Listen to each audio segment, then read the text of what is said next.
کہنے والی اس قوم کا واقعہ بیان کیا گیا ہے۔ اس مناسبت سے اس سورت کا نام سورہ آقاف رکھا گیا۔ اس سورت کا مرکزی مضمون یہ ہے کہ اس میں توحید، رسالت، وحی، مرنے کے بعد دوبارہ زندہ ہونے، اعمال کی جزا ملنے کے بارے میں کلام کیا گیا ہے، اور اس سورت میں یہ چیزیں بیان ہوئی۔ ابتدا میں اللہ تعالیٰ کی وحدانیت، قیامت سے متعلق دلائل دیے گئے، بتوں کی پوجا کرنے والے مشرکین کی مذمت بیان کی گئی، قرآن مجید اور رسول اکرم صلی اللہ علیہ وسلم کی رسالت کے بارے میں کفار کے شبہات کا جواب دیا گیا، اللہ تعالیٰ کی وحدانیت کو ماننے والے، اس کے دین پر ثابت قدم رہنے والے، والدین کی اطاعت کرنے والے، ان کے ساتھ بھلائی کرنے والے کی جزا بیان کی گئی کہ یہ جنتی ہیں، جو والدین سے بھلائی کرتے ہیں، اللہ کی اطاعت کرتے ہیں، یہ جنتی لوگ ہیں۔ اور اللہ کے ساتھ کفر کرنے والے، والدین کی نافرمانی کرنے والے، مرنے کے بعد دوبارہ زندہ کیے جانے کا انکار کرنے والے کی سزا بیان کی گئی کہ یہ جہنمی ہے۔ حضرت ہود علیہ السلام اور ان کی قوم عاد کا واقعہ بیان کیا گیا کہ اس قوم کے لوگ اپنی طاقت اور قوت کی وجہ سے سرکش ہو گئے، بتوں کی پوجا کرنے پر قائم رہے، تو اللہ تعالیٰ نے آندھی کے عذاب کے ذریعے انہیں نیست و نابود کر دیا۔ اس واقعے کو بیان کرنے سے مقصود کفار مکہ کو حضور صلی اللہ علیہ وسلم کی تکذیب کرنے سے ڈرانا ہے کہ اگر وہ اپنی اس ہٹ درمی پر قائم رہے تو ان کا انجام ہی قوم عاد جیسا ہوگا۔ قرآن پاک کی آیات سن کر ایمان قبول کرنے والی جنوں کی جماعت کا ذکر کیا گیا، اور یہ بتایا گیا کہ انہوں نے اپنی قوم کو حضور پر نور صلی اللہ علیہ وسلم پر ایمان لانے کی دعوت دی، اور انہیں بتایا کہ جو ان پر ایمان نہیں لائے گا وہ کھلی گمراہی میں ہے۔ آخر میں مردوں کو زندہ کرنے پر اللہ کی قدرت کی دلیل دی گئی، اور یہ بتایا گیا کہ کفار بہر صورت جہنم کا عذاب پائیں گے، اور اللہ نے اپنے حبیب کو تلقین کی کہ اے حبیب صلی اللہ علیہ وآلہ وسلم صبر کرو جیسے ہمت والے رسولوں نے صبر کیا، اور کافروں کے لیے عذاب طلب کرنے میں جلدی نہ کرے۔ اس کے بعد سورہ محمد کا تعارف کہ مدینہ منورہ میں نازل ہوئی، اس میں 4 رقوع 38 آیتیں ہیں۔ اس سورت کی دوسری آیت میں نبی کریم صلی اللہ علیہ وسلم کا مبارک نام اس میں محمد کا ذکر ہے، اس مناسبت سے اسے سورہ محمد کہتے ہیں۔ حدیث اس سورت کا نام سورہ قتال بھی ہے۔ اس کی وجہ یہ ہے کہ اس سورت میں کفار کے ساتھ جہاد کرنے کا بیان ہے۔ اس سورت کا مرکزی مضمون یہ ہے کہ اس میں کفار کے ساتھ جہاد کرنے کے احکام، جہاد کرنے کا ثواب بیان کیا گیا۔ اس سورت کی ابتدا میں بیان کیا گیا کہ جو کافر دوسرے لوگوں کو اللہ کے راستے سے روکتے ہیں، اللہ تعالیٰ نے ان کے اعمال برباد کر دیے، جبکہ وہ لوگ جو اللہ کی وحدانیت، حضور اقدس صلی اللہ علیہ وسلم کی رسالت پر ایمان لائے، انہوں نے اچھے کام کیے، نبی کریم صلی اللہ علیہ وسلم پر نازل ہونے والی کتاب قرآن کریم پر ایمان لائے، تو اللہ تعالیٰ نے ان کی برائیاں مٹا دی۔ اور اس کی وجہ یہ ہے کہ کافروں نے باطل کی پیروی کی اور مسلمانوں نے حق کی پیروی کی۔ کفار کے ساتھ جنگ کرنے کے دوران انہیں قتل کرنے اور کافر قیدیوں کے بارے میں حکم دیا گیا۔ جنگ کے دوران شہید ہونے والے مجاہدوں کا ثواب بیان کیا گیا۔ اللہ تعالیٰ نے کفار کے ساتھ جہاد کرنے میں مسلمانوں کی مدد کرنے کی بشارت دی۔ کافروں کی رسوائی کی وجہ بیان کی گئی کہ وہ چونکہ اللہ کی نازل کردہ کتاب کو ناپسند کرتے ہیں، اس لیے رسوا ہوئے۔ کفار مکہ کے سامنے سابقہ لوگوں کا انجام بیان کر کے انہیں بتایا گیا کہ ان کا انجام بھی انہیں جیسا ہو سکتا ہے۔ پرہیزگار مسلمانوں سے جس جنت کا وعدہ کیا گیا اس جنت کے اوصاف بیان کیے گئے کہ وہ جنت کیسی ہے۔ منافقوں کی صفات بیان کی گئی، انہیں بتایا گیا کہ اللہ تعالیٰ ان کے چھپے ہوئے بغض اور کینے کو ظاہر فرما دے گا۔ اس سورت کے آخر میں دنیاوی زندگی کی حقیقت بیان کی گئی کہ جس دنیاوی زندگی کو ہم سب کچھ سمجھتے ہیں، اتنی اہمیت دیتے ہیں، اسی پر مطمئن ہیں، اس کی حقیقت کیا ہے۔ اور بخل کی مذمت بیان کی گئی، کنجوسی کی مذمت بیان کی گئی، خرچ کرنے کو دل نہ کرنا، پیسہ خرچ کرنے کو، مال خرچ کرنے کو، خاص کر اللہ کی راہ میں، تو بخل کی مذمت بیان کی گئی اس سورت کے آخر میں۔ سورہ فتح یہ ہم نے سنی تراویح میں، مدینہ منورہ میں نازل ہوئی یہ سورت۔ اس سورت میں 4 رکوع ہیں، 29 آیتیں ہیں۔ اس صورت مبارکہ کی پہلی آیت میں حضور پر نور صلی اللہ علیہ وسلم کو روشن فتح کی بشارت دی گئی۔ اس مناسبت سے اس صورت کا نام سورہ فتح رکھا گیا۔ حضرت عمر فاروق رضی اللہ عنہ فرماتے ہیں ایک سفر کے دوران میں نے حضور کی بارگاہ میں حاضر ہو کر سلام عرض کیا۔ آپ نے ارشاد فرمایا کہ آج رات مجھ پر ایک صورت نازل ہوئی ہے جو مجھے ان تمام چیزوں سے زیادہ پیاری ہے جن پر سورج طلوع ہوتا ہے۔ پھر آپ نے اس صورت کی یہ آیت تلاوت فرمائی، اِنَّا فَتَحْنَا لَكَ فَتْحًا مُبِينًا، بے شک ہم نے تمہارے لیے روشن فتح کا فیصلہ فرما دیا۔ اس صورت کا مرکزی مضمون یہ ہے کہ اس میں صلح حدیبیہ کا واقعہ بیان کیا گیا۔ مسلمانوں کو یہ بشارت دی گئی ہے کہ یہ صلح مکہ مکرمہ کی فتح کا پیش خیمہ ہے اور اب مسلمانوں کو کفار پر مکمل غلبہ حاصل کرنے کا وقت قریب ہے، غلبہ حاصل ہونے کا وقت اب قریب ہے۔ اور اس صورت میں یہ چیزیں بیان کی گئیں۔ ابتدا میں فتح مکہ کی بشارت دی اور بتایا گیا کہ اس مہم سے مسلمانوں کو عظیم کامیابی اور جنت حاصل ہوگی، اور یہ مہم ان منافقوں کے لیے اللہ کے غضب و لعنت کا سبب بنی جنہوں نے حضور کے بارے میں یہ بدگمانی کی کہ وہ مسلمانوں کو موت کے منہ میں لے جا رہے ہیں اور اب ان میں سے کوئی بھی زندہ بچ کر واپس نہیں آئے گا۔ حضور کے اوصاف بیان کیے گئے۔ اللہ نے آپ کو حاضر و ناظر، خوشخبری دینے والا، ڈر سنانے والا بنا کر بھیجا ہے تاکہ لوگ اللہ تعالیٰ پر اور حضور کو نور صلی اللہ علیہ وسلم پر ایمان لائیں اور آپ کی تعظیم و توقیر کریں۔ منافقوں کی صفات بیان کی گئی اور یہ بتایا گیا کہ جو مسلمان اندھے، لنگڑے اور بیمار ہیں وہ اپنے اس عذر کی وجہ سے جہاد میں شامل نہ ہو سکیں تو ان پر کوئی حرج نہیں، وہ اللہ تعالیٰ اور اس کے رسول کی اطاعت کرتے رہیں، اللہ تعالیٰ انہیں جنت عطا فرما دے گا۔ حدیبیہ کے مقام پر بیعت کرنے والے صحابہ کرام کو رضا الہی کی بشارت دی گئی۔ مسلمانوں سے بہت سی غنیمتوں کا وعدہ فرمایا گیا۔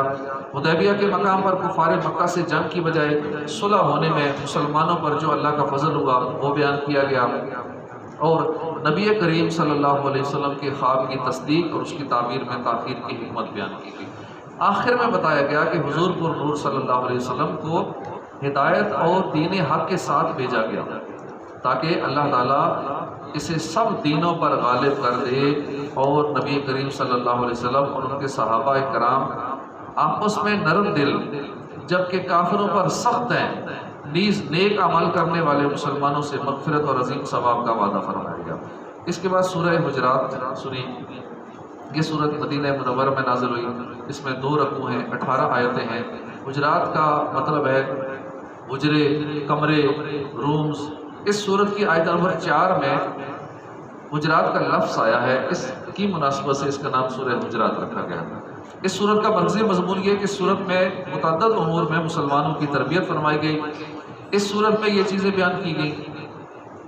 ابتدا میں حضور کی بارگاہ کے خصوصی آداب بیان کیے گئے کہ جو لوگ حضور کی بارگاہ میں اپنی آوازیں نیچے رکھتے ہیں انہیں بخشش کی بشارت دی گئی، بڑے ثواب کی بشارت دی گئی۔ مسلمانوں کو معاشرتی آداب بتائے گئے اور ان کی اخلاقی تربیت کی گئی کہ تحقیق کیے بغیر کوئی خبر قبول نہ کریں، کسی مسلمان کے بارے میں بدگمانی نہ کریں، کسی کی غیبت نہ کریں، کسی کا نام نہ بگاڑیں، کسی کا مذاق نہ اڑائیں۔ یہ حکم دیا گیا کہ اگر مسلمانوں کے 2 گروہ آپس میں لڑ پڑیں تو ان میں صلح کرا دی جائے۔ صلح کرانا بہت اچھا کام ہے، ہمیں کوشش کرنی چاہیے جہاں بھی پتہ چلے، رشتہ داروں میں، دوستوں میں، جاننے والوں میں، نہ جاننے والوں میں، کہیں اگر ناراضگی کی صورت ہے، اگر ہمارے ذریعے صلح ہو سکتی ہے تو اللہ کی رضا کے لیے صلح کروانی چاہیے۔ تو ان میں سے جو گروہ باطل پر ہو تو اس کے ساتھ جنگ کی جائے یہاں تک کہ وہ راہ راست پر گامزن ہو جائے۔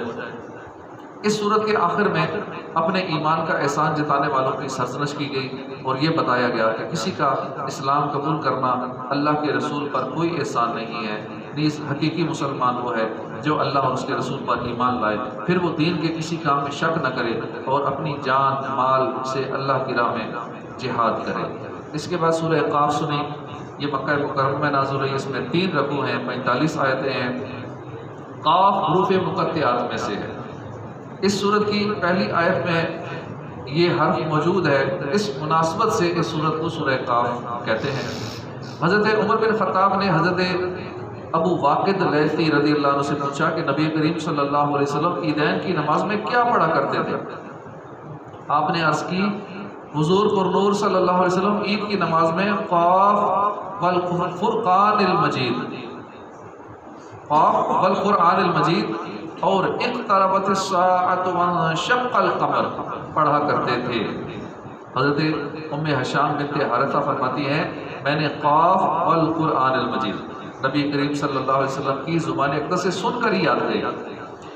آپ ہر جمعے کے دن ممبر پر خطبہ دیتے ہوئے یہ سورت پڑھا کرتے تھے۔ اس سورت کا مرکزی مضمون یہ ہے کہ اس میں مرنے کے بعد دوبارہ زندہ کیے جانے کا ثبوت پیش کیا گیا اور اسلام کے اس بنیادی عقیدے کا انکار کرنے والوں کا رد کیا گیا کہ اس سورت میں مزید یہ چیزیں بیان ہوئیں۔ اس سورت کی ابتدا میں آسمانوں کی ستونوں کے بغیر تخلیق، ان میں ستاروں کو سجائے جانے، آسمانوں میں شگاف نہ ہونے، زمین کو پانی پر پھیلانے، اس میں بڑے بڑے پہاڑوں کو نصب کرنے، خوبصورت پودے اگانے، آسمان کی طرف سے بارش کا پانی نازل کر کے زمین میں درخت اور اناج اگانے اور ان کے فوائد بیان کر کے مردوں کو زندہ کرنے پر اللہ کے قادر ہونے کے دلائل بیان کیے گئے۔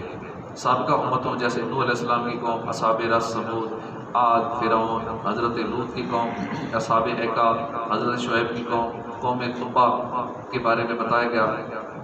جب ان قوموں نے اللہ کے رسولوں کو جھٹلایا تو ان پر اللہ کا عذاب نازل ہوا، تو کفار مکہ کو بھی ڈر جانا چاہیے کہ ان جیسے عمل کر کے کہیں یہ بھی اللہ کے عذاب میں گرفتار نہ ہو جائے۔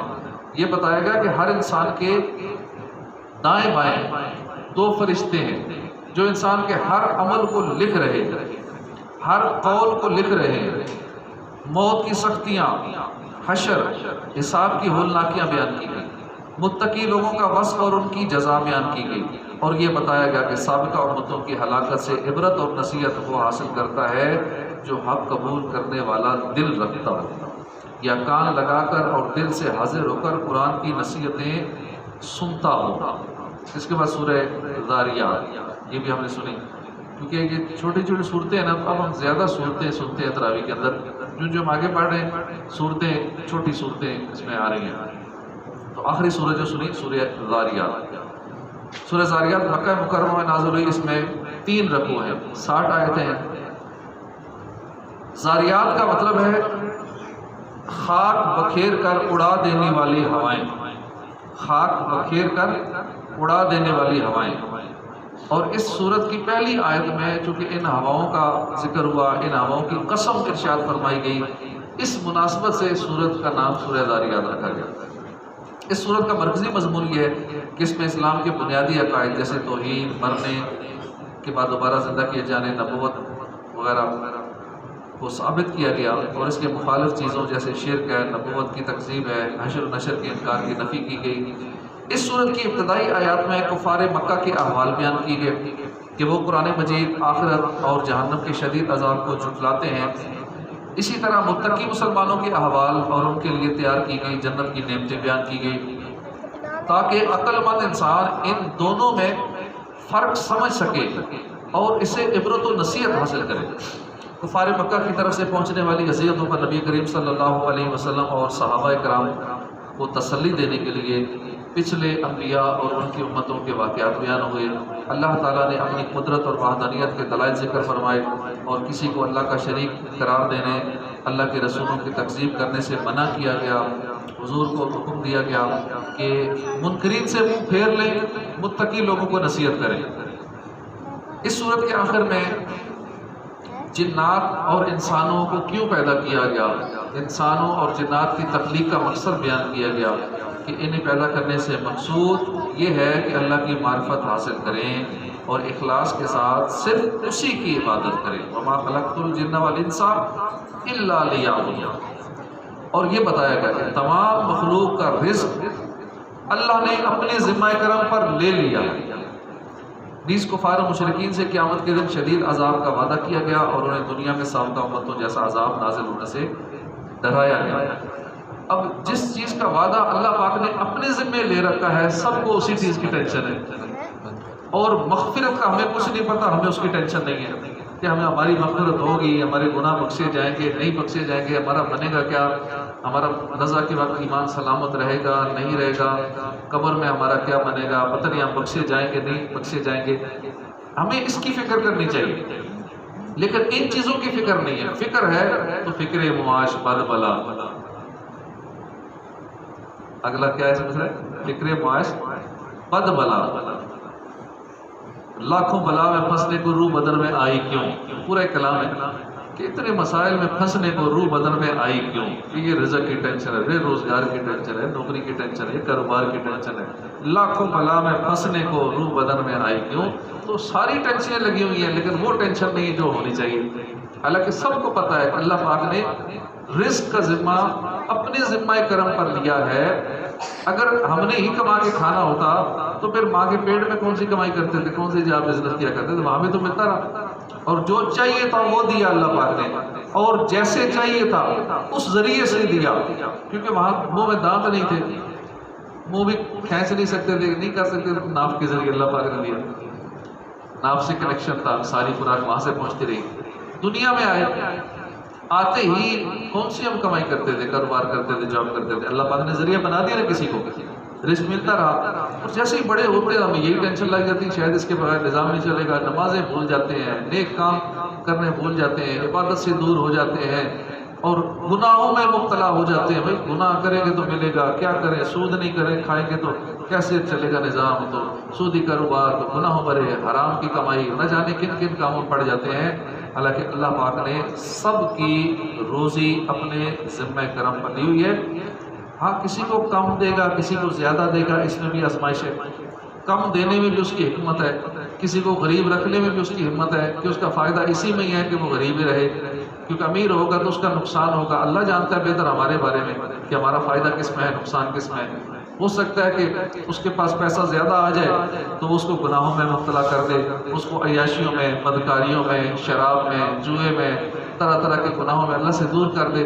تو اس کے لیے یہی بہتر ہے کہ اس کو جتنا اللہ نے دیا ہے بس اسے بھی خوش رہے کہ میرے لیے یہی بہتر ہے۔ اب کسی کو زیادہ دیا ہے تو وہ بھی اس کے لیے آزمائش ہے، اس کا امتحان ہے، اس کو اس لیے زیادہ دیا کہ ہو سکتا ہے کہ اس کو کم دیا ہوتا تو وہ کفر میں پڑ جاتا، کم دیا ہوتا تو اس کے لیے نقصان دہ ہوتا۔ تو اللہ بہتر جانتا ہے ہر کام میں کیا حکمت ہے۔ وہ کسی کو کم دے، سارے امیر ہو جاتے تو پورا نظام ڈسٹرب ہو جاتا، کوئی کسی کو کام والا نہ ملتا، نہ مستری مزدور ملتے، نہ کوئی پلمبر ملتا، نہ الیکٹریشین، سارے جو امیر ہوتے کوئی کام نہ کرتا تو دنیا کا سارا نظام ڈسٹرب ہو جاتا۔ اس لیے طبقات رکھے، ہر پروفیشن کا بندہ رکھا، کوئی ایک کام کرتا ہے کوئی دوسرا کرتا ہے، ہر فن کا ماہر ہوتا ہے، لکل فن رجال، ہر بندہ اپنی فیلڈ کا ایکسپرٹ ہے۔ تو اس طرح دنیا کے ایک سرکٹ چلانے کے لیے، نظام چلانے کے لیے اللہ پاک کی یہ حکمتیں ہیں کہ اس نے ایسا نظام بنایا ہے۔ تو ہم اس پہ پریشان نہ ہوں کہ فلاں کے پاس تو یہ ہنر ہے، فلاں کے پاس تو یہ اسکل ہے، فلاں کے پاس تو اتنی دولت ہے، میرے پاس اتنی ہے، بس جتنی ہے اسی میں خوش ہو جائیں، خوشحال ہو جائیں گے۔ پریشان ہی رہیں گے تو کیا پریشانی سے پھر کیا ہوگا؟ زیادہ آ جائے گا۔ تو اللہ نے جو دیا ہے اگر ہم تھوڑی روزی پہ قناعت کر لیں، اللہ پاک تھوڑے عمل پہ ہمیں بخش دے گا، وہ تھوڑے عمل پہ راضی ہو جائے گا۔ اللہ ہمیں عمل کی توفیق عطا فرمائے، آمین بجاہ النبی الامین صلی اللہ تعالی علیہ وآلہ وسلم۔ صلو علی الحبیب صلی اللہ علیہ وسلم۔ سورہ ملک ہم سن چکے ہیں، اور